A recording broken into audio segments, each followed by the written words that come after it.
여러분 안녕하세요. 이산형 확률 변수에 대한 개별 수업을 이어서 하도록 하겠습니다. 우리 이제 이산형 확률 변수를 아까 이 앞서 동영상에서 설명을 하다가 수업 PPT에 그 수식이 깨져 있는 것을 발견을 해서 그래서 수업을 잠깐 끊고 그걸 이제 일단 먼저 올리고 그 다음에 다시 이제 수업 동영상을 만들게 되었습니다. 이산형 확률 변수에 대해서 들어가서 우리가 무엇을 공부를 했느냐면요. 우리가 왜 확률 분포라는 것을 공부를 하는가, 당장의 추론 통계로 들어가도 되는데 왜 확률 분포에 대해서 공부를 하는가에 대해서 이야기를 했고요. 확률 분포가 결국 확률 변수들이 모여 있는 것인데 그 확률 변수들은 데이터의 생긴 모양이 한 개, 두 개, 세 개, 네 개 이렇게 이산형인지 아니면 연속형인지에 따라서 그래프의 모양도 다르고 어떤 데이터의 성질들도 그래프의 모양으로 대변되는 데이터들의 성질도 다 다르기 때문에 우리가 얘네들을 분리해서 이야기한다, 이런 이야기를 했고요. 그리고 확률 변수가 무엇인지를 예를 들어서 설명을 했습니다. 그래서 이제 확률 변수라는 것은요, 우리가 어떤 어떤 실험에 어떤 표본 공간으로부터 실수값으로 변환하는 함수인데 이런 변환 함수로 우리가 이해를 하면 좀 복잡하잖아요. 그래서 확률 변수에 대해서 예를 들어서 이제 설명을 했어요. 자, 그런데 이 확률 변수의 예로부터 다시 시작을 하죠.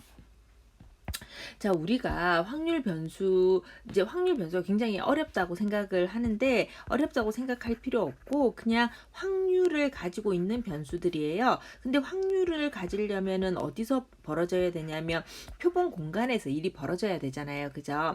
그래서 이게 다 스토리가 있는데 어떤 스토리냐면 만약에 확률 변수 x를 우리가 앞면의 수로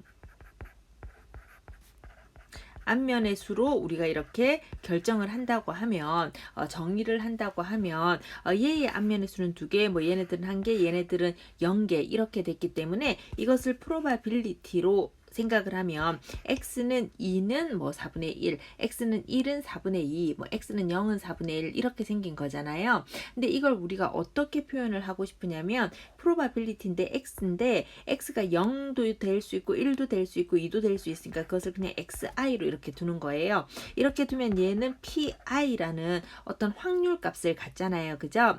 그런데 이게 마치 무엇과 같은 거냐면 x에다가 xi들이 들어가면 pi가 되어서 튀어나오는 일종의 함수의 관계라고 우리 이해할 수 있잖아요.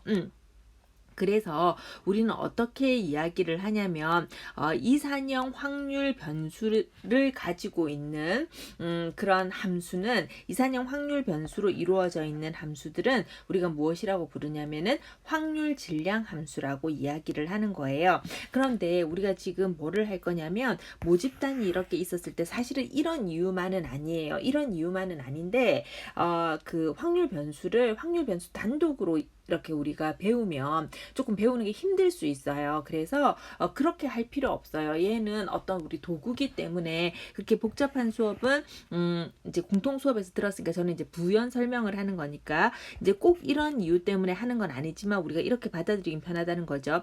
우리가 모집단에 대해서 표본을 뽑고 싶은데 모집단의 분포를 조금 알아야 표본을 잘 뽑을 수 있는 그런 이유가 있잖아요. 그럴 수 있잖아요. 근데 모집단의 분포라는 것은 통계학자와 수학자들이 열심히 공부를 해서 이제 그 데이터가 어떤 특징을 가지고 있으면 분포가 어떻게 생겼고 어떤 특징을 가지고 있으면 분포가 어떻게 생겼고 어떤 특징을 가지고 있으면 분포가 어떻게 생겼고 혹은 어떤 특징을 가지고 있으면 분포가 이렇게 생겼고 어떤 특징을 가지고 있으면 분포가 이렇게 생겼고 어떤 특징을 가지고 있으면 분포가 이렇게 생겼다는 것을 수학자와 통계학자들이 열심히 공부를 해서 알았어요. 그런데 지금 얘를 보면은 그래프의 모양들이 사실은 특징 자체가 전부 다르잖아요. 두 집단이 다르잖아요. 이렇게 그래프의 특징이 다른 이유는 얘는 연속형 변수에 대해서 생각을 했기 때문이었겠죠. 근데 얘 같은 경우는 이산형 변수에 대해서 생각을 했기 때문에 이런 그래프가 나왔을 거예요. 따라서 우리가 모집단의 데이터의 상태를 유추하기 위해서 확률 분포를 생각하고 싶을 때는 데이터가 이산형인지 연속형인지에 따라서 성질이 완전 다르기 때문에 얘네들을 서로 분리해서 먼저 생각을 하고, 이산형이었을 때 어떤 특징을 가지면 무슨 분포 무슨 분포, 연속형이었을 때 어떤 특징을 가지면 무슨 분포 무슨 분포 이렇게 이야기를 하려고 해요. 그런데 그런 어떤 그 확률 분포 안에 있는 애들이 누구냐면 확률 변수이고, 확률 변수가 또 확률 분포를 만드는 것이죠. 근데 그런 확률 변수들은 데이터가 이산형이라면 생긴 모양이 fx라는 어떤 확률 함수의 모양을 가지고 있으면서, 얘네들은 사실은 pi 이렇게 확률 함수의 모양을 가지고 있는데, 얘네들을 잘 뜯어보면 fx가 생긴 모양은 probability의 x는 xi 이렇게 생긴 형태고, 결과값은 pi로 이렇게 바꿔주는 거잖아요. 그래서 이렇게 생긴 함수를 우리가 확률 질량 함수라고 부르고, 연속형이었을 때는 확률 밀도 함수라는 다른 표현을 사용을 하는 거예요. 근데 확률 질량 함수는 이산형 확률 변수로부터 나온 것인데, 이산형 확률 변수 또한 확률에 영향을 받기 때문에 확률의 공리를 그대로 지키는 거죠. 그래서 이산형 확률 질량 함수의 조건을 보면, 확률의 공리가, 확률이라는 것은 즉 probability라는 것은 0과 1 사이의 값으로서 얘네들을 확률들을 전부 다 더하면은 1이, 그러니까 모든 확률 1이 나온다. 이것이 확률 할당의 기본 공리였잖아요. 근데 지금 fx는 사실은 probability의 x는 xi 이렇게 생긴 것이고, 이게 어떤 확률이기 때문에 이 확률 질량 함수의 조건을 우리가 fx는 0과 1 사이에 있고 다 더하면 1이라고 우리가 이제 표현을 할 수가 있는 거죠. 그래서 확률 질량 함수는요, 사실 어떻게 이야기를 하냐면 다음과 같이 이야기를 할 수가 있어요. 예를 들어 판사가 10명을 우리가 10명의 법관을 봤는데, 판사가 3명, 변호사가 5명, 그 다음에 검사가 2명 이렇게 생겼다고 해봐요. 그럼 판사가 3명, 변호사가 5명, 검사가 2명 이렇게 생긴 걸 거잖아요. 자, 그러면 여기는 지금 10분의 3일 것이고요. 여기는 10분의 5, 얘는 10분의 2로서 얘네들은 0.3, 그 다음에 얘네들은 0.5, 얘네들은 0.2 이렇게 생기는 상황일 거잖아요. 그런데 이렇게 생긴 애들을 생각을 해보면, 그래서 x는 예를 들어 x1은 판사, 그 다음에 x2는 변호사, x3는 검사 이렇게 생각해 보면, probability에 x는 xi는 pi 이렇게 되고요.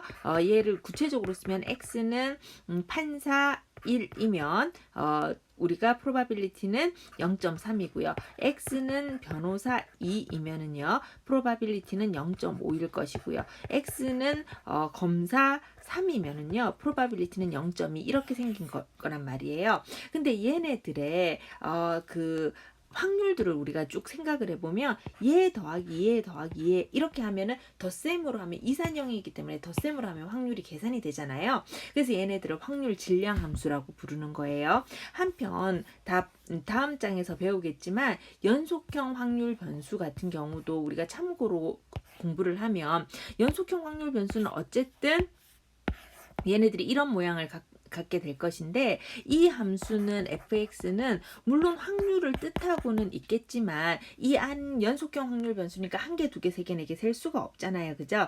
그래서 아랫넓이를 계산할 때, 즉 확률을 계산할 때, 우리에 보면은 확률을 어떻게 계산했나요? 확률은 이 확률 더하기 이 확률 또 혹은 이 확률 이렇게 덧셈으로 계산을 했는데, 연속형 확률 변수 같은 경우에는 아래를 덧셈으로 계산할 수 없잖아요. 물론 이제 구분구적법 써가지고 아르키메데스처럼 그렇게 계산해도 상관은 없지만, 어쨌든 그러면 무한히 더해야 되는 문제가 생기니까, 그래서 이 아래 면적을 우리가 계산을 할 때 더할 수 없기 때문에 뭘 사용을 해야 되냐면은 적분을 사용을 하고요. 그 다음에 연속형 확률 변수로 이루어진 함수 혹은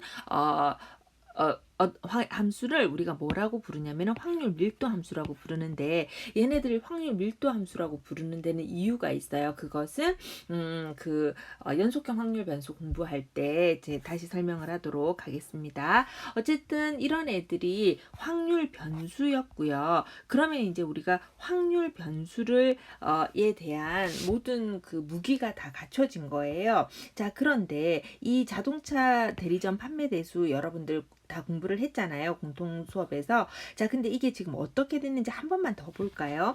자, 이게 이제 300일 동안에 확인을 한 건데, 0대 판날은 54일, 뭐 1대 판날은 117일, 뭐 이렇게 뭐 예를 들어서 4대 판날은 12일 이렇게 있는 거잖아요. 그러면 이 fx 같은 경우에는 어떻게 된 거냐면 300분의 54 이렇게 생긴 걸 거고요. 예를 들어 이 0.01은 어떻게 나온 거냐면 300분의 3 이렇게 나온 걸 거잖아요. 제가 말하고 싶은 것은 이산형 확률 질량 함수인 fx, 이산형 확률 질량 함수인 fx는 사실 이미 계산이 되어 나와 있죠. 사실 우리 이미 계산이 되어 나와 있고요. 그 다음에 얘를 우리가 평균을 낼 때 한번 생각을 해볼까요? 평균을 낼 때는 이게 이제 예를 들어 도수분포표의 모양으로 막 이렇게 있을 거란 말이에요. 도수분포표의 모양으로 있었을 때 열심히 막 세봤더니 0대 판날이 54일이고 예를 들어 세대 판날이 42일일 거잖아요. 그러면 우리가 평균을 낼 때는 뭐 0대 판날을 54일 더하고 한대 판날을 한 대 판날을 뭐 117일 더하고 2대 판날을 72일 막 더해가지고 다 더해가지고 우리가 300으로 나누면은 평균 판 내용이 나오겠죠. 그죠? 그래서 요거를 잠깐 우리가 기억을 하고요. 기대값에 대해서 잠깐 볼게요. 기대값은 어떤 의미에서 평균이라고 그냥 편안하게 생각을 하면 되는데, 항상 기대값에 대해서는 쓰는 용어가 있어요. x에 대한 확률 변수 x에 대한 expected value라는 의미에서 요 표현을 쓰고요. 그 다음에 평균은 지금 4장하고 5장에서는 우리가 모집단에 대한 이야기라고 했잖아요. 지난 1장에서 모집단에 대한 평균은 항상 뮤라는 용어를 쓰고 표본 집단의 평균은 항상 x바라는 용어를 쓰기로 했잖아요. 따라서 expected value가 일종의 평균이라면 뮤라는 용어를 쓸 수가 있거든요. 근데 아까 이야기했지만 fx는 이미 뭘 계산했냐면 자기 자신의 개수와 그 다음에 이 한 개씩 얘네들을 다 이미 나누어 준 거예요. 따라서 예를 들어 300대 분에 54대를 판 날이 54일이 0대를 판 거잖아요. 한편 얘 같은 경우에는 300분의 117이니까 300일 중에 117일을 몇 대를 팔았냐면 한 대만 팔은 거예요. 근데 얘 같은 경우를 보면은요, 300일 중에 42대를 판 날이 며칠이나 있냐면 3일 더 있잖아요. 그러니까 우리가 전체로는 3을 곱해줘야 되는 거겠죠. 따라서 평균을 계산할 때 왜 fx 곱하기 x를 해서 다 더해주냐면은 그게 평균이니까요. 그래서 요거를 잘 기억을 하고 있어야 되고요. 연속형 확률 변수에서는 이런 이유 때문에 연속형 확률 변수에서는 똑같은데 아랫넓이만 계산해 줘야 되는 거라서 우리가 이제 적분을 이런 식으로 기대값을 expected value를 계산을 합니다. 이거는 이제 참고로 그냥 알고 있기를 바라고요. 자, 그 다음에 우리는 무슨 이유 때문에 평균하고 표준 편차를 되게 좋아해요. 평균하고 표준 편차를 되게 좋아하는 이유는 나중에 밝혀질 거예요. 그래서 뭐 원래 평균하고 표준 편차를 좋아하고요. 그 다음에 비율이 일종의 평균이기 때문에 그것도 다음 장에서 이야기를 할 건데 다다음 장쯤 이야기를 하겠죠. 비율이 일종의 평균이기 때문에 우리가 이제 평균 분산 중요하게 생각하는데 평균하고 뭐 약간 영혼의 단짝 이런 느낌으로 비율이 오는 거거든요. 자, 그런데 제가 좀 지금 이야기를 하고 싶은 거는요, 뭐냐면 예를 들어 우리가 fx는 ax 더하기 b라고 생각해 봐요. 그러면은 여기에 x가 오면 여기에 x가 오고요. 여기 별이 오면 여기 별이 오는 거고요. 여기 달이 오면 여기 달이 오는 거고, 그런 관계잖아요. 자, 그런데 우리 이 fx는 아까 뭐라고 얘기했냐면은요, 이미 계산을 해 놓은 값들이에요. 이 fx라는 값들은 이미 계산을 해 놓은 값들이거든요. 자, 그 다음에 분산을 이제 이미 기대값 이런 거는 다 공통 수업에서 배웠을 거니까요. 이제 우리가 분산을 생각을 해보면은요. 분산의 간편식 증명은 다 해서 잘 알겠지만 그냥 굉장히 간단한 산수예요. 그런데 이 간단한 산수로 우리가 분산을 계산하면 끝이 어떻게 생겼냐면 이렇게 생겼거든요. 근데 좀 전에 expected value는 mu라고 그랬잖아요. 따라서 얘는 expected value의 제곱이 되는 거예요. 그죠? 근데 얘 같은 경우에는요, expected value를 아까 어떻게 계산하면 x 곱하기 fx 이렇게 계산한다 했거든요. 즉, expected value라는 것은 시그마 서메이션 x 곱하기 fx예요. 근데 언뜻 우리가 봤을 때는 어떤 느낌이 있냐면 얘 x니까 이 x가 다 걸리는 것 같아서 여기가 별이 오면 얘네들도 다 별이 오고 여기 달이 오면 얘네들도 다 달이 와야 될 것 같아요. 그런데 아까 뭐라고 그랬냐면 fx는 이미 계산해 놓은 값이거든. 그래서 이미 계산해 놓은 값이거든. 그래서 expected value는 시그마 서메이션 x 곱하기 fx 이렇게 하면 얘는 이미 계산해 놓은 숫자 값이에요. 따라서 이 expected value 안에 들어있는 x는 누구한테만 영향을 주냐면 이 x한테만 영향을 주는 거예요. 그래서 얘는 어떻게 생긴 거냐면 예를 들어 expected value x가 시그마 서메이션 x 곱하기 fx니까 여기에 제곱을 하면 얘만 제곱이 되는 거거든요. 따라서 얘의 모양은 expected value x의 제곱이 되는 거예요. 따라서 분산은 우리가 간편하게 계산하면 2x의 제곱 빼기 2x 전체의 제곱 이렇게 계산을 하는 거고요. 아이고 이게 뭐 대단할까 싶겠지만 뭐 그런 생각도 없을 수도 있지만 이게 뭐라고 뭐 이런 생각이 될 수도 있지만 사실 오늘날에는 뭐 손으로 계산하는 일은 거의 없을 거 아니에요. 그런데 요 분산을 계산한다는 것은 사실은 생각보다 조금 복잡한 일이거든요. 생각보다 조금 복잡한 일인데 요 간편식을 쓰면 좀 간단하게 우리가 계산을 할 수 있는 그런 무기가 되겠습니다. 자, 어쨌든 이런 이제 관계를 가지고 있고요. 뭐 얘기 하나 더 할 게 있었는데 얘기하면서 잊어버렸네요. 생각나면 얘기를 할게요. 어쨌든 그래서 분산은 저렇게 계산하는 것이 굉장히 쉽다. 뭐 이런 이야기를 좀 하고 싶고요. 뭐 설명할 게 한 가지 더 있었는데 기억이 안 나네요. 말하면서 잊어버렸네. 어쨌든 그래서 뭐 분산 계산은 저렇게 하는 게 좋겠다. 그 다음에 요 얘는 좀 중요한 예예요. 그래서 분산을 계산하는 것이 우리가 얘기할 거 생각났다. 그래서 요 설명하고 그 얘기 할게요. 요거를 계산을 하면 훨씬 더 계산이 쉽게 된다. 이제 이야기를 하는 거고요. 제가 하고 싶은 얘기는 좀 이렇게 그 중론에 관한 얘기예요. 총론에 관한 얘기예요. 우리가 저도 마찬가지인데 제가 무슨 통계과 관련된 회의를 늘 할 거잖아요. 그럼 늘 가면 이게 뭐 예를 들어 제약회사가 요즘 제약이 굉장히 이슈니까요. 그리고 저는 바이오 스탯에서 분야에서 일을 하거든요. 제약회사에서 예를 들어 신약을 개발을 했어요. 그러면 이제 그것의 유효성과 안전성을 통계를 통해서 우리가 확인을 하거든요. 임상시험 데이터를 통계 분석해서 그 유효성과 안전성을 확인을 해요. 그러면 예를 들어 제가 어느 제약사하고 회의를 했다고 생각을 해봐요. 회의를 한 3시간 하면 그 3시간 동안은 무슨 얘기를 듣냐면 뭔가 말로 된 얘기를 막 듣는 거예요. 저희가 이번에 지방간염 이게 이제 뚱뚱하거나 이렇게 탄수화물을 많이 먹으면 저같이 많이 먹으면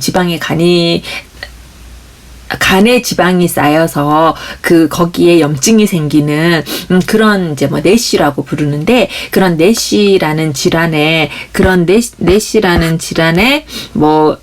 그거를 했다. 넷이라는 질환에 뭐 신약을 개발을 했다. 근데 뭐 사실 이 넷이라는 질환은 별로 약이 없고 뭐 넷이라는 질환이 별로 약이 없으니까 우리가 이번에 뭐 금 관련 뭐 물질로 뭐 약을 개발을 했고 어쩌고저쩌고 막 얘기를 해요. 근데 사실은 우리한테 이런 임상 통계학자들한테는 하나도 관심이 없는 얘긴데 우리한테 말하자면은 돈을 주고 의뢰하는 사람들이 뭔가 궁금한 얘기를 막 히스토리를 계속 얘기를 하는 거예요.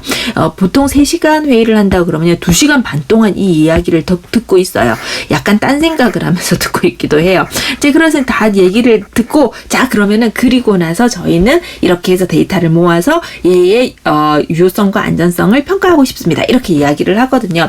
그러면 이제 다음에 저는 뭐라고 얘기를 이제 물어보냐면 굉장히 잘 들었고 그러면 보시고 싶으신 것이 위약의 약효의 평균하고 우리 약의 약효의 평균을 비교하시고 싶으신 건지 아니면 위약을 먹고도 내시가 호전된 사람의 비율 대 우리 약을 먹고 내시가 호전된 사람의 비율을 하시고 싶으신 것인지 혹은 예를 들어 위약이나 뭐 활성대조약이라고 지금 많이 쓰고 있는 약의 경우는 말하자면 일종의 약발이 잘 듣는 사람도 있는 반면에 아예 안 듣는 사람들도 있는데 우리는 그렇지 않고 일종의 균일하게 약효가 나타나더라. 이걸 보시고 싶으신 건지 정하라고 그래요. 그래서 제가 하고 싶은 얘기는 이제 최근에는 통계 굉장히 많이 쓰이죠. 그래서 통계는요 사실은 세상에서 벌어지고 있는 어떤 일들을 해결을 하는 거죠.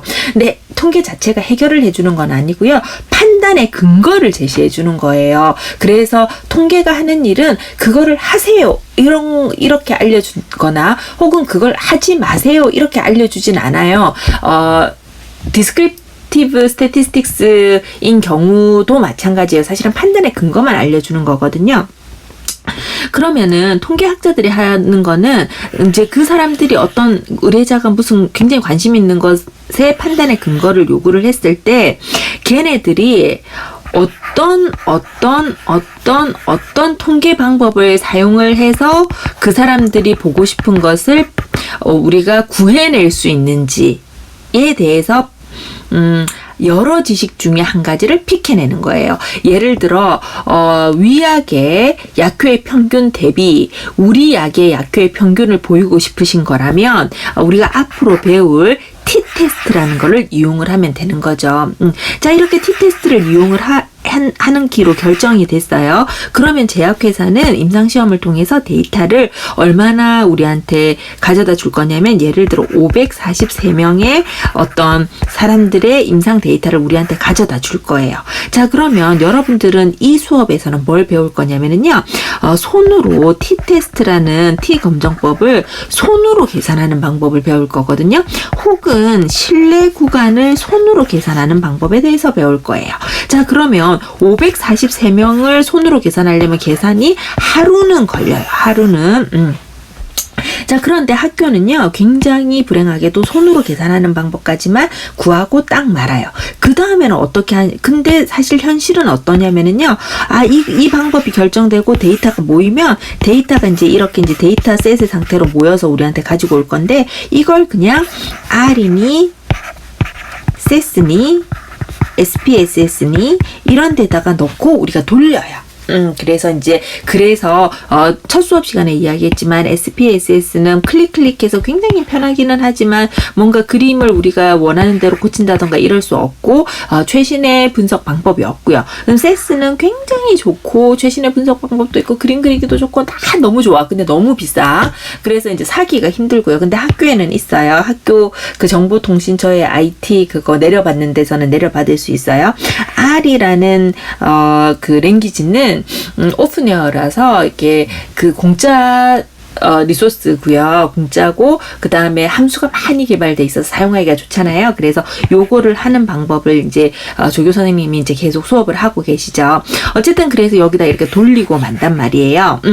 제가 하고 싶은 얘기는 이 얘기예요. 그러니까 학교에서는 손으로 계산하니까 좀 전에 봤던 그 표준 편차나 분산을 계산하는 간편식이 굉장히 유용한 거죠. 누구한테 유용하냐면 여러분들한테 유용한 거죠. 손으로 계산할 사람들이니까. 근데 저희 같은 사람들한테는 사실은 그 간편식은 별로 중요하지 않죠. 왜냐하면 분산이나 표준 편차를 손으로 계산할 일은 한 학기 한 번 정도 이번 학기는 제가 직접 이거를 계산하지는 않으니까 이번 학기는 지난 학기만 계산했네요. 그러니까 올해는 한 번 정도 계산하네요. 그래서 어쨌든 손으로 계산하는 것이 사실은 중요하다고 저는 사실은 생각하지 않아요. 그래서 통계를 배우는 이유는 사실은 통계적 필라소피를 가지고 얘네들을 결정할 수 있는 스킬을 가질 수 있으면 좋고, 사실은 이해를 할 수 있는 게 더 중요한데, 사실은 이 단계 없이 어떻게 이렇게 알겠습니까? 기본적인 내용을 모르는데. 그래서 학교에서는 이만큼만 가르치는 거예요. 이만큼만. 그렇지만 이제 그래서 이렇게 손으로 계산하는 간편식 이런 게 이제 여러분들한테는 중요한데, 사실은 저는 그렇게 중요하다고 생각하지는 않지만 일단 학생의 경우는 이제 중요하죠. 그래서 기대값을 계산하는 거, expected value를 계산하는 거, 그 다음에 분산의 간편식을 계산하는 것은 조금 여러분들한테는 중요하다. 이제 그리고 분산이라는 것이 사실 생각보다 좀 계산이 복잡하다. 실제로 계산하려면 복잡하다. 그런데 이 간편식을 이용을 하면 좀 편하다, 이런 이야기를 하는 거죠. 자, 그러면 다시 본론으로 넘어와서요. 근데 이 굉장히 좋다. 뭐가 좋으냐면 사실은 학교에서 시범적으로 지금 이제 우리 통계학 입문을 시범적으로 이렇게 운영을 하고 계시거든요. 이렇게 공통 수업하고 이제 보충 수업을 하도록, 설명을 하도록 이렇게 지금 몇 개의 분반이 이제 우리 합쳐가지고 이렇게 하고 있는 중인데, 굉장히 귀찮고 약간 공들여서 설명해야 되는 거는 이미 설명이 다 돼 있어가지고 이렇게 뭐 필라소피나 이런 걸 좀 더 설명할 수 있으니까 좀 굉장히 좋은 면이 있네요. 자, 이제 다시 한번 우리가 이렇게 배우는 거에 대한 내용에 대해서 잠깐 이야기를 할게요. 우리는 데이터를 봐요. 그리고 그 데이터들이 어떤 분포를 가지고 있는지가 분석 방법을 결정하는데 굉장히 중요해요. 여기서 말하는 분석이라는 것은 모집단을 모르기 때문에 모집단에서 표본을 뽑아서 표본을 가지고 모집단을 추론하는 그런 분석이죠. 이제 데이터를 가지고 여러분들한테 온 데이터는 항상 모집단에서 뽑은 표본의 데이터가 와요. 그래서 표본의 데이터를 가지고 우리가 모집단을 이렇게 추론을 할 건데, 데이터의 분포에 따라서 추론하는 방법도 다르고요. 그 간단하게 생각해서는 데이터가 생긴 모양에 따라서 표본을 어떤 데서 뽑을지를 우리가 잘 결정할 수 있는 그런 내용도 달라져요. 따라서 데이터를 딱 봤을 때 이산형인지 연속형인지 구분하는 건 굉장히 중요하고요. 근데 우리가 다 배우고 나서는 굉장히 허무한 결론에 이르게 될 거예요. 근데 그 굉장히 허무한 결론에 이르기까지 한 2-3주 동안은 계속 이런 식으로 우리가 이야기를 해요. 이제 그 다음에 데이터가 이산형이라는 거는 just 데이터가 1, 2, 3, 4, 5, 6 7, 8, 90 이렇게 셀 수 있는지, 혹은 연속형이라는 거는 숫자로 되어 있지만 셀 수 없는지만 판단하는 거잖아요. 따라서 이제 일단 그것을 판단을 하면, 이산형일 때 예를 들어 된다 안 된다가 한 번이면 베르누이 디스트리뷰션, 이산형일 때 예를 들어 된다 안 된다가 여러 번이면은 바이노미얼 디스트리뷰션, 이산형일 때 어떤 특정한 지역이나 장소, 시간에 에서 벌어지는 일이거나 혹은 조금 더 설명할 게 있는 그런 분포인 경우에는 포화송 디스트리뷰션, 요렇게 이제 우리가 결정을 하는 거죠. 이렇게 공부가 되어 있는 거예요, 이미. 그 다음에 연속형인 경우에 데이터가 뭐 항상 맨날 똑같은 확률로 이루어지면은 유니폼 디스트리뷰션, 그 다음에 그 중요하다는 그러나 언제 그렇다는지 이야기는 하지 않고, 사실은 대부분의 통계 분석을 위한 데이터는 이런 특징을 가지고 있어요, 이렇게 이야기하는 그 중요하다는 노멀 디스트리뷰션. 자, 그 다음에 어떤 그 랜덤한 시간의 분포를 알려주는 그런 누구죠? 익스포넨셜 디스트리뷰션 이런 애들에 대해서 우리가 공부를 할 거란 말이에요. 지금부터 이렇게 이제 우리가 공부를 할 거란 말이에요. 자, 그래서 지금부터는 어떤 식으로 이야기를 하는 거냐면 이런 특징을 가지고 있으면 이 분포야. 저런 특징을 가지고 있으면 이런 분포야. 이런 특징을 가지고 있으면 이런 분포야. 이런 이야기를 하는 거예요. 자, 그런데 이게 이제 어떤 국룰 이런 게 있어요. 이런 이야기를 할 때 뭐냐면은 첫 번째 성질이 어떤지 확인을 하고요.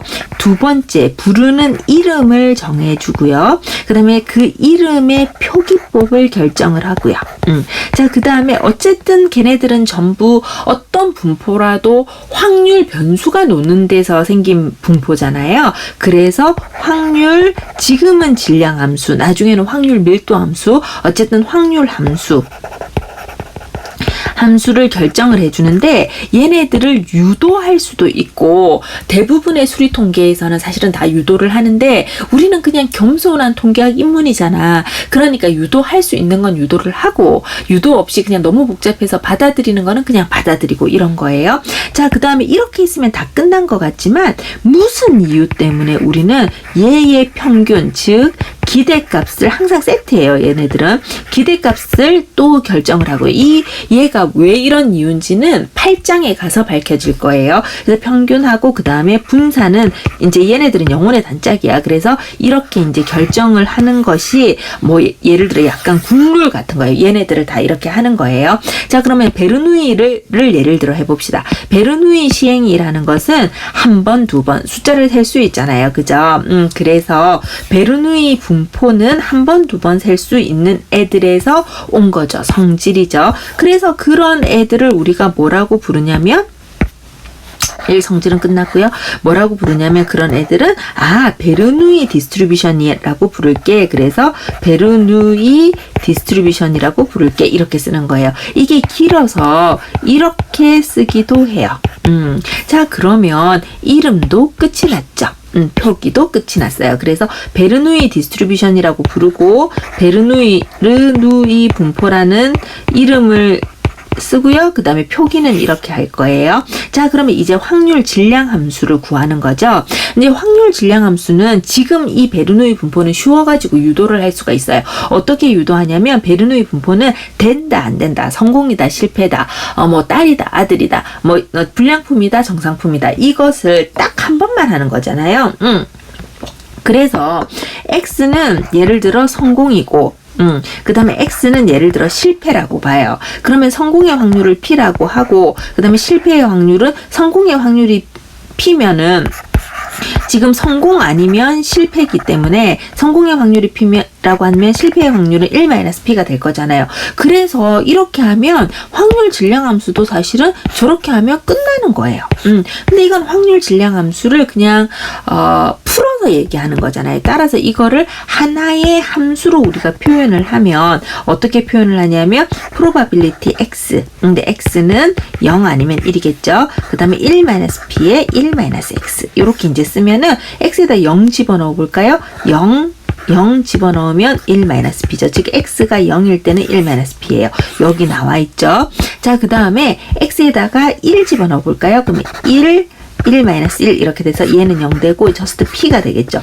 즉 X는 1일 때는 P가 되는 거예요. 지금 이해됐죠? 그래서 요 두 문장을 하나의 식으로 이렇게 표현하면 얘가 확률 질량 함수가 되는 거예요. 그러면은 베르누이 디스트리뷰션의 확률 질량 함수도 끝난 거죠. 자, 그 다음에 어떻게 하냐면 항상 평균과 분산을 계산을 해요. 얘는 이산형이기 때문에 평균은 expected value로 계산을 하고 x 곱하기 fx로 계산을 하면 얘네들이 이렇게 계산이 되는 거잖아요. 그 다음에 분산 계산은 어떻게 합니까? 분산 계산은 간편식 가지고 계산을 하는 거죠. 그래서 2x의 제곱 2x 자체의 제곱 빼기 2x 전체의 제곱으로 우리가 계산을 하면 이런 계산 결과를 얻는 거예요. 이 계산은 이미 공통 수업에서 다 했기 때문에 하지는 않습니다.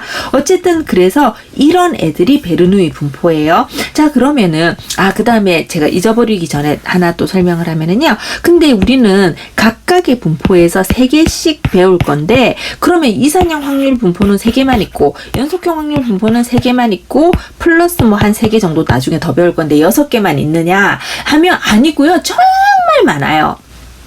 정말 많아서 예를 들어 우리 어떠한 교과서에도 잘 실리지 않는 말이 또 갑자기 생각이 파워로 디스트리뷰션 그쵸. 이게 아줌마들에게 뭐가 말이 생각이 잘 안 나요. 예를 들어 파워로 디스트리뷰션 이런 거는 최근에 만들어진 확률 분포거든요. 최근에 규명되고 최근에 증명된 거거든요. 그래서 어떤 확률 분포 하나를 내가 만들어내거나 혹은 증명해낼 수 있으면 박사학위가 나와요. 그래서 베르누이 디스트리뷰션을 공부를 했고, 그 다음에 가우스가 베르누이의 어떤 공과 그 다음에 다른 여러 수학자들의 공들을 막 합해가지고 가우스가 집대성한 노멀 디스트리뷰션을 가우스가 찾아낸 것처럼 혹은 생각해낸 것처럼 혹은 증명해낸 것처럼 지금 이 순간에도 수많은 통계학자들은 분포를 또 막 찾아내고 증명해내고 있어요. 그래서 요것만 있는 건 아니고 굉장히 많이 있어요. 굉장히 많이 있는 애들 중에서 우리는 요만큼만 공부를 하는 것이죠. 그래서 이제 베르누이 분포 이렇게 딱 끝났어요. 그 다음에 이제 이항 분포를 하는 거죠. 여러분들 이항 분포 공통 수업 시간에 다 배웠으니까 다 했을 텐데 저는 그 프로시저에 맞춰가지고 그냥 얘기를 할게요. 자, 첫 번째 성질을 볼까요? 이항 분포는 어떤 거냐면은 베르누이 분포가 여러 번 벌어져야 이항 분포란 말이에요. 그럼 성공 아니면 실패가 여러 번 벌어져. 딸 아니면 아들인 게 여러 번 벌어져. 그 다음에 뭐 불량품 아니면은 합격품인 게 여러 번 벌어져. 이런 것이 이제 바이노미얼 디스트리뷰션의 성질인데, 그러면 이런 성질이 지금 이 순간에도 계속 벌어지고 있는데 대표적인 데가 어디겠어요? 분만실이겠지. 산부인과 분만실, 딸 아니면 아들, 딸 아니면 아들, 딸 아니면 아들, 계속 이렇게 벌어지는 거예요. 그래서 성질은 끝났어요. 그래서 그런 애들은, 우리가 그런 성질을 가지고 있는 애들의 분포는 바이노미얼 디스트리뷰션이라고 부르자. 이름이 끝난 거예요. 그럼 이제 표기를 하는 거죠. 자, 그래서 바이노미얼 디스트리뷰션은 우리가 X는 바이노미얼 디스트리뷰션이야 이렇게 부르는 거예요. 자, 그런데 아까 베르누이 분포 시절에 보면은요, 성공 아니면 실패 이 X는 0하고 1로 정해져 있잖아요. 그러면은 예를 들어 이거는 이것과 같은 건데 뭐와 같은 거냐면은요, 우리가 직선의 직선이 어떻게 생겼는지, 직선의 방정식이 AX 더하기 B인 건 알아요. 그러면 그냥 걔가 이렇게 어떻게 생긴 건 안단 말이에요. 그런데 스페시픽하게 누군지는 어떻게 알아요? 그거는 A를 가 3이고 뭐 B가 2일 때는 Y는 3X 더하기 2야 이렇게 아는 거잖아요. 즉 우리가 Y는 AX 더하기 B가 어떤 통인 거는 아는데, 어떤 피겨인 거는 아는데, 그것의 정확한 피겨는 어떻게 결정하냐면은 A와 B가 알아줘야 결정이 되는 거잖아요. 마찬가지로 얘의 확률도 X는 결정되어 있으니까 얘의 확률을 정확하게 알려면 P를 알아야 되는 거잖아요. 따라서 나는 베르누이 디스트리뷰션은 P를 알면 어쨌든 다 아는 거야. 뭐 이런 느낌으로 이 괄호 안에다가 P를 넣어주는 거예요. 자, 그러면은 바이노미얼 디스트리뷰션이라는 것은 쓰기를 이렇게 쓸 건데, 바이노미얼 디스트리뷰션도 지금 베르누이 디스트리뷰션이 P의 X에 1-P에 1-X 이렇게 생겼으니까, 이렇게 생긴 애들이기 때문에 P가 중요하기는 해요. 얘도 역시. 왜냐면 바이노미얼을 여러 번 할 거니까. 그런데 베르누이 디스트리뷰션 말을 잘못했어요. 베르누이를 여러 번 할 거니까요. 근데 베르누이 디스트리뷰션하고 바이노미얼 디스트리뷰션의 차이가 뭐예요? 몇 번이나 더 했느냐가 차이인 거잖아. 한 번 했으면 베르누이고 여러 번 했으면 바이노미얼인 거잖아요. 따라서 여기다가 몇 번이나 했는지를 알려주는 거예요. 자, 이렇듯이 분포를 결정할 때 아주 키가 되는 거, 그거 알면 다 알아. 이걸 뭐라고 하냐면은 모수라고 하거든요. 그래서 베르누이 디스트리뷰션의 모수는 성공의 확률 P고요. 바이노미얼 디스트리뷰션의 모수는 N하고 P인 거예요. 자, 이렇게 하면 표기까지 끝이 난 거죠. 자, 그러면 이렇게 하면 표기까지 끝이 났으니까 이제 확률 질량 함수를 구해야 되는 거죠. 자, 확률 질량 함수는 그 공통 수업에서 굉장히 자세하게 확률 질량 함수를 구하는 방법에 대해서 여러분들이 공부를 했어요. 그래서 이제 그거를 보시면 되고요. 굉장히 자세하게 하셨더라고요. 그래서 그거를 보시면 되고요. 지금 우리는 이렇게 그냥 외우기 좋게 표현을 할게요. 베르누이 디스트리뷰션이 이렇게 생긴 건 알잖아요. 그죠? 근데 지금은 N번 하는 거잖아. 따라서 우리가 여기를 한 번만 하는 건 아니고요. N번 하는 거라서 이렇게 생긴 거예요. 근데 그 공통 수업에서 얘기를 들었겠지만, 성공, 이제 전체가 우리가 N번을 했으면, 성공은 몇 번이나 하냐면은 X번 성공을 하고, 실패는 몇 번이나 하냐면 N-X번 실패를 하는 거잖아요. 그러니까 지금 N개 중에서 X개를 뽑아서 순서를 매기는 건 아니잖아. 그지? 순열은 아니잖아. 그지? 그래서 N개 중에 X개만 just 뽑기만 하는 거잖아. 그걸 뭐라 해요? 조합이라 하잖아요. 그래서 N combination X 혹은 NX 이렇게 쓰죠. 그래서 일단 확률은 이렇게 생겼지만 걔네들이 서로 배열이 다름에 따라서 다를 수 있기 때문에 N개 중에 X개를 뽑는 거기 때문에 우리는 N 컨비네이션 X가 좀 들어가줘야 된다는 거죠. 자, 그래서 베르누이 디스트리뷰션의 생긴 모양하고는 조금 다른 바이노미얼 디스트리뷰션의 확률 질량 함수가 이제 이런 식으로 결정이 되는 거죠. 따라서 얘네가 확률 질량 함수니까 우리가 fx다 이렇게 부르는 거예요. 그럼 확률 질량 함수가 끝이 났어요. 끝. 자, 그리고 요 식에서는 자세히 그냥 한번 자세히 보면 요 식에서 x는 성공, 그죠? 그 다음에 그 X는 성공, 그 다음에 성공 아니면 실패 이런 거잖아요. 지금 그러니까 X는 우리가 아는 거란 말이에요. 자, 그 다음에 우리가 X는 X번 이제 X번 해가지고 성공을 하는 거고 그 다음에 X번 해가지고 실패를 하는 거니까 X는 0에서부터 1 뭐 이렇게 쭉 가서 N번 이렇게 이제 가는 거죠. 따라서 우리가 지금 아는 것은 사실은 X는 알아요. 0에서부터 몇 번인지는 우리가 아는 거니까. 근데 지금 여기서 이 식을 결정을 하려면 P를 알아야 되고 몇 번이나 해야 되는지를 알아야 될 거 아니에요. 따라서 모수는 N하고 P이다. 이건 아까도 설명을 했고요. 그리고 요 그래프는 그냥 우리 구경만 좀 하자고. 구경만. 어떤 구경을 하고 싶으냐면은요. 바이노미얼 디스트리뷰션의 성공의 확률이 0.5. 그 다음에 오더드 엔터플스라는 거 알지? 오더드 엔터플스가 뭐냐면 3,2는 2,3하고 다른 거 알죠? 이게 오더드 엔터플스거든요. 순서 N짝.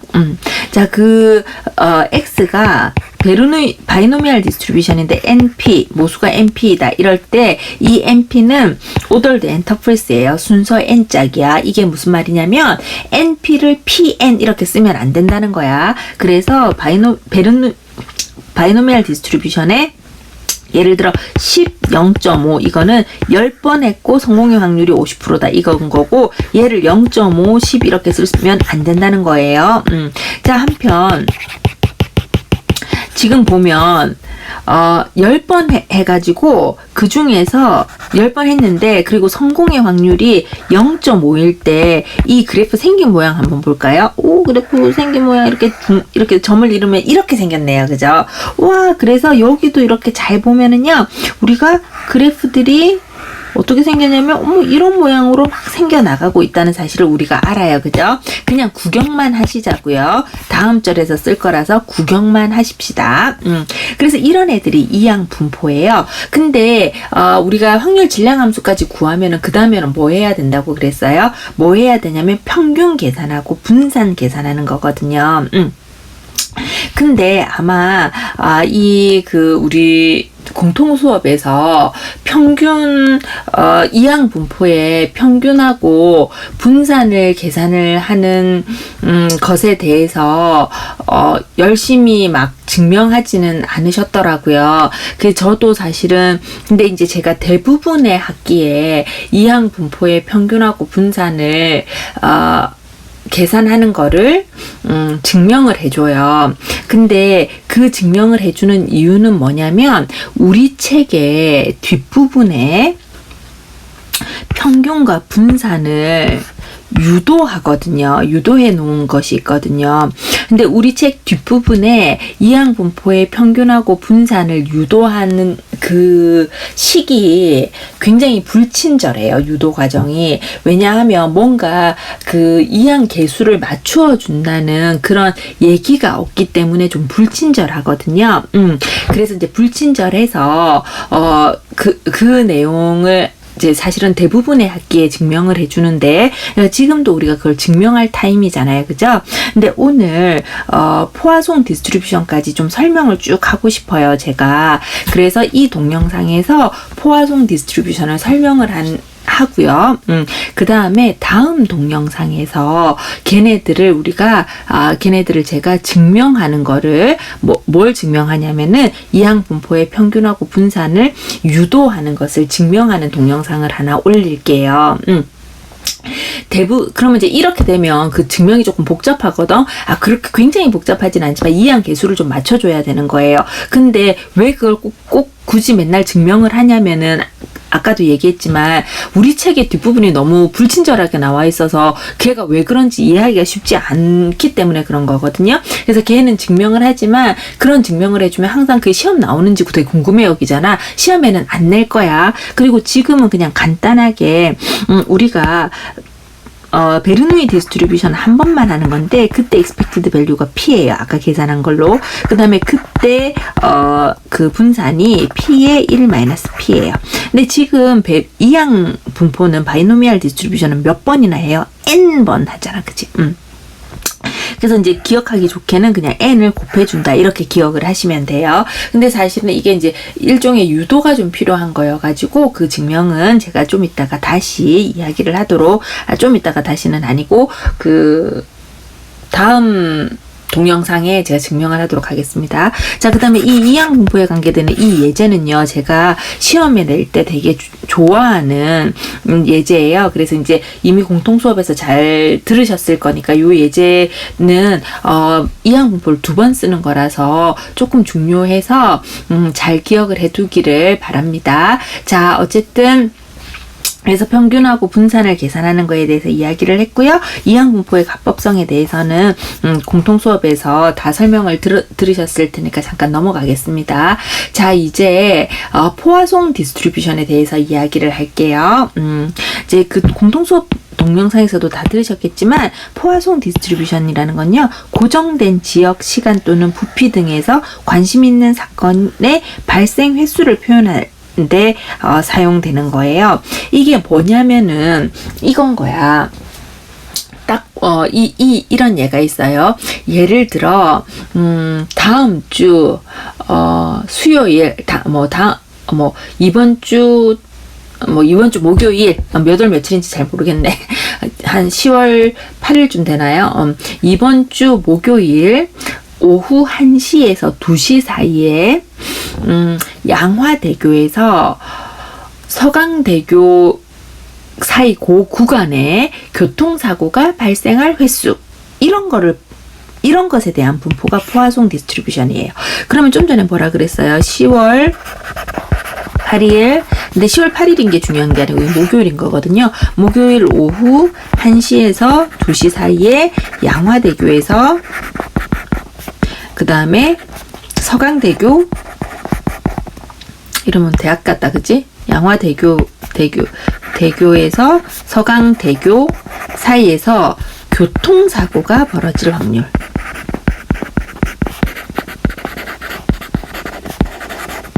이런 것들을 계산하는 거거든요. 근데 이게 어떤 특징을 가지고 있느냐면요. 특정한 요일, 목요일 특정한 시간이니까 고정된 시간이잖아요. 양화대교에서 서강대교, 고정된 지역이죠. 여기에서 관심 있는 사건은 교통사고잖아요. 이게 발생할 횟수를 표현하는데 사용을 하는 거예요. 그래서 이제 얘들은 막 이렇게 있어요. 그런데 얘를 사실 잘 뜯어보면 얘는 뭐냐면은 다음과 같은 거예요. 예를 들어 특정한 어떤 목요일 오후 1시부터 2시 사이에 그 양화대교에서 서강대교 사이를 지나가는 차들은 얼마나 많겠어요. 차가 진짜 많이 지나가. 그래서 여기가 지나가는 차는 굉장히 많아. 엄청 많아. 근데 내가 원하는 사건이 벌어질 확률, 차가 한 1000대 지나가도 자동차 사고 안 날 수 있거든요. 차가 10,000대 지나가도 자동차 사고 안 날 수 있어요. 그러니까 내가 보고 싶은 사건, 즉 자동차 사고가 난다는 그 확률은 굉장히 작은 확률이에요. 자, 그런데 자동차 사고라는 건 어때요? 난 지금 보고 싶은 거는 교통사고니까 교통사고는 벌어진다 안 벌어진다 이런 이벤트잖아요. 그럼 교통사고가 벌어진다 안 벌어진다 이거 뭐예요? 교통사고가 난다 안 난다. 베르누이 트라이얼이죠. 베르누이 트라이얼이 근데 되게 많이 벌어지는 자동차들에서 벌어지는 거잖아요. 그러니까 이 디스트리뷰션은 무슨 디스트리뷰션인 거예요? 바이노미알 디스트리뷰션인 거죠. 그러니까 포화송 디스트리뷰션은 기본적으로 바이노미알 디스트리뷰션에서 왔는데 바이노미알 디스트리뷰션에서 n이 엄청 크고 p가 엄청 떨어질 때 생기는 분포가 포화송 디스트리뷰션인 거예요. 그래서 이제 포화송, 자, 그래서 첫 번째 성질은 결정이 됐어요. 자, 그래서 이런 성질, 고정된 시간 블라블라 뭐 이런 거 혹은 바이노미알 디스트리뷰션에서 이런 성질을 가지고 있을 때를 우리가 뭐라고 부르냐면 포화송 분포라고 부르고요. 그 다음에 표기는 어떻게 하냐면 x는 포화송 디스트리뷰션을 따른다 이렇게 이야기를 하는 거예요. 근데 포화송 디스트리뷰션의 확률 질량 함수를 보면은요 이렇게 생겼죠. 얘는 기본이 뭐냐면 익스포넨셜 그 펑션이 기본이잖아요. 2의 마이너스 람다라는 익스포넨셜 펑션이 기본이잖아요. 자, 그래서 이 2의 마이너스 람다라는 익스포넨셜 펑션을 기본으로 하는 이 확률 질량 함수를 사실 유도하려면 수리통계에서 유도를 해야 돼요. 그래서 뭐 유도를 간단하게 할 수는 있죠. 근데 사실 뭐 그게 큰 의미가 있는가 하는 저는 그렇게 생각합니다. 어쨌든 그래서 이제 포화송 디스트리뷰션은 우리가 확률 질량 함수가 어떻게 생겼냐면 fx가 x 팩토리얼의 람다 x의 2의 마이너스 람다 이런 식으로 생겼기 때문에 유도하지 않고 그냥 받아들일 거예요. 그러면 여기서 각각 애들이 뜻하는 것은 무엇인가 하면 이 하나도 안 자연스러운데 자연대수라고 불리우는 이 그래서 정의가 여기에 있죠. 근데 이라는 거는 왜 하나도 안 자연스러우냐면 우리가 a의 x 함수들을 y는 ax 함수를 생각을 하면 얘는 항상 1,0을 무슨 말이에요? 0,1을 항상 지나게 되어 있잖아요. 그러니까 이런 애들은 항상 0,1을 막 이렇게 지나게 되어 있는데 이 얘네들의 누구죠? 그 접선의 기울기를 계산을 해보면 접선의 기울기가 1이 안 돼요. 그래서 얘네들의 접선의 기울기를 1로 만들도록 아주 부자연스럽게 만든 숫자가 자연대수 2예요. 근데 얘를 알무로 해서 이렇게 굉장히 부자연스러운 숫자인데 이 숫자를 우리가 알무로 해서 어떻게 되냐면 굉장히 자연스럽게 많은 것들이 해결이 되는 그런 상황이 벌어지더라는 것이죠. 그래서 이걸 자연대수라고 부르는데요. 이 자연대수 2도 아는 거잖아요. 그죠? 그러면은 모르는 게 뭐냐 하면 이 람다가 도대체 뭐냐 이런 생각이 들잖아요. 이 람다가 뭐냐 이거죠. 다시 아까 그 교통사고 문제로 들어가 볼까요? 10월 8일 목요일 오후 1시부터 2시 사이에 어쨌든 그 대교 구간 사이에서 교통사고가 벌어질 확률 목요일인 것은 특정한 목요일에 대한 것인데 사실은 그 전주에도 목요일이 있고 또 그 전주 계속 목요일이 있잖아요. 그러면은 교통경찰들은 목요일날 그 구간에 교통사고가 벌어진 그 건수에 대한 데이터를 가지고 있을 거잖아요. 그래서 람다라는 거는요 뭐냐면은 그러니까 여태까지 평균적으로 목요일날 그 시간에는 교통사고가 뭐 한 건이 벌어졌었어 혹은 두 건이 벌어졌었어 이렇게 얘기하는 거예요. 그래서 람다는 그런 평균이에요. 자, 그래서 그렇다면 포화송 디스트리뷰션의 모수는 람다만 쓰면 되겠구나, 평균만 쓰면 되겠구나, 모수는 평균만 되는 거구나. 즉, 그 전에, 우리는 요번 주 목요일날 그 사건이 교통사고가 벌어질 확률에 대해서 포화송 디스트리뷰션으로 이해하고 싶은데 사실은 교통사고는 그 전주 계속 목요일마다 벌어졌었으니까요. 요것에 대해서는 평균이 존재를 하고 그 평균이 모수인 거죠. 그 평균을 바탕으로 이런 계산을 하면 확률이 계산이 된다는 거예요, 지금. 자, 그럼 5번째는 expected value고요. 6번째는 분산이잖아요. 근데 이것도 우리가 계산을 할 수 있는데 계산을 해보면 수리통계에서는 계산하는데 우리 과목에서는 계산하지 않고요. 계산을 해보면 이 expected value도 람다, 그 다음 분산도 람다인 거예요. 근데 이거는 되게 특별한 무슨 이유가 있어서 이렇게 같은 거는 아니고요. 의미는 달라요. 그냥 그렇게 생긴 거예요. 그래서 포화송 디스트리뷰션까지 다 이렇게 끝이 났어요. 이렇게 해서 우리가 그 이산형 확률 변수에 대해서 다 봤는데요. 이산형 확률 변수 중에 포화송 분포를 잠깐만 뭐 한 가지만 좀 볼게요. 여태까지 평균적으로 람다 이꼴 1, 2, 5, 10 이렇게 평균적으로 많이 벌어진 거잖아요. 그 전에 5, 10 이런 거는 많이 벌어지고 있는 중인 거잖아요. 지금 여기서 람다 5짜리를 한번 볼까요? 람다 5짜리를 볼까요? 어머, 이렇게 생겼네요. 그냥 보자는 거예요. 람다 10짜리를 볼까요? 어머, 이렇게 생겼네요. 그냥 보자는 거예요. 이거 다음에 나중에 한 1주나 2주 정도 있다가 유용하게 써먹을 거거든요. 근데 제가 지금 계속 강조하면서 이런 모양 또 맨날 이야기하면서 어머 이런 모양 이걸 되게 좋아하네요. 그죠? 그래서 좋아한다는 거 정도만 알고 있기를 바라고요. 자, 그 다음에 요 예제는 그 수업 시간에 다 공부를 했을 거니까 이 예제 자체를 제가 설명을 하려는 건 아니에요, 지금. 근데 이 예제에 대해서 조금 무슨 이야기를 하고 싶은 거냐면은요. 이거는 예를 들어, 예를 들어 우리가 남해고속도로야. 남해고속도로에 내가 누구냐면은 교통경찰이에요. 그런데, 이게 자동차가 매주 한 2.2대씩 버려지는 거야. 그러면 자동차가 막 그렇게 버려지면 그 처리하느라 굉장히 곤란하실 거잖아요. 교통경찰관님들은. 처리하느라 굉장히 곤란하실 텐데, 내가 어느 날 월요일 날 출근을 하면서, 오늘은 또 요번 주는 또 얼마나 버려져서 내가 또 그걸 얼마나 처리를 해야 될까? 내 업무는 도대체 얼마나 될까? 이게 궁금할 수 있잖아요. 이게 궁금할 때 포화송 디스트리뷰션을 이용해 주세요 하는 예제인 거예요. 근데 이 교통경찰에게는 과거의 데이터가 있잖아. 맨날 한 주 평균 2.2대씩 계속 버려지던데 이런 거잖아요. 그죠? 이거를 가지고 아침에 출근할 때 계산을 하는 거예요. 요번 주에 한 대도 안 버려질 확률은 얼마나 될까? 근데 여러분들 이 계산 해봤지만 이 경우 한 대도 안 버려질 확률은 사실 별로 높지는 않았었죠. 자, 그 다음에 다음 주에 적어도 2대가 버려질 확률은 어떻게 될까? 이런 거를 이제 계산을 하는 거예요. 자, 어쨌든 그렇고요. 제가 하고 싶은 얘기는 이항 분포는 아까도 얘기했지만 포화송 분포처럼 갈 수 있어요. 근데 이항 분포에 생긴 모양하고 포화송 분포에 생긴 모양은 되게 다르잖아요. 이항 분포에 생긴 모양은 P의 X에 1-P의 N-X에 n 컨비네이션 x 이렇게 생긴 거잖아요, 지금. 그죠? 근데 포화송 디스트리뷰션은 x 팩토리얼의 람다 x에 2의 마이너스 람다 이렇게 생긴 거잖아요.